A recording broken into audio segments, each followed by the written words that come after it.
Rannsóknir hafa sýnt að sálfræðilegir þættir geta haft mikil áhrif á árangur í fjármálum.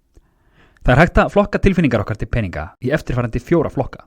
Þekkir þú þínar tilfinningar til peninga? Fyrsta tilfinningin er stöðutákn. Fólk í þessum hópi lítur svo á að peningum fylgi völd og staða, að eiga peninga setji það í forréttindastöðu, að hafa náð lengra en aðrir. Vandinn er að til að sýna að það séu til peningar þá þarf oftast að eyða peningunum. Merkjavara, dýrir bílar og dýr húsgögn eru einkenni að lífstíll er oft dýru verði keyptur, oft með dýru lánsfé. En það skiptir þarna meira máli að sýnast ríkt frekar en að vera ríkt í alvörunni. Fólk sem lítur á peninga sem valdatæki og stöðutákn er í meiri hættu á að lenda í fjárhagsvandræðum en annað fólk. Gjafmildi. Fólk í þessum hóp lítur svo á að hann eða hún geti haft áhrif á líf annarra til góðs með peningagjöfum.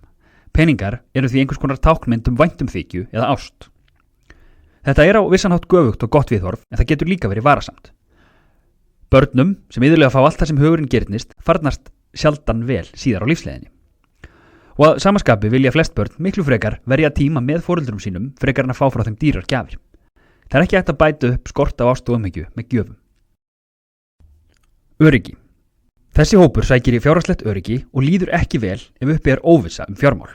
Skortur á peningum eða óttir við skort á peningum getur auk þess vakið hjá þeim erfiðari tilfinningar en gengur og gerist.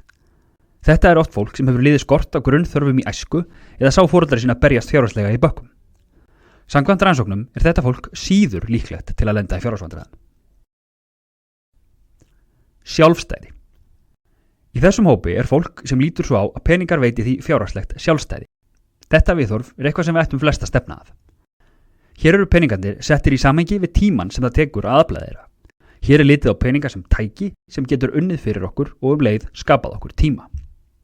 Með fjárhagslegu sjálfstæði getum við tekið ákvarðanir út frá því sem okkur langar að gera og því sem veitir okkur mesta gleði. Fjárhagslegt sjálfstæði veitir frelsi til að stefna að því að láta drauma sína rætast og opna á tækifæri út úr aðstæðum sem veita okkur ekki lífsfyllingu og gleði.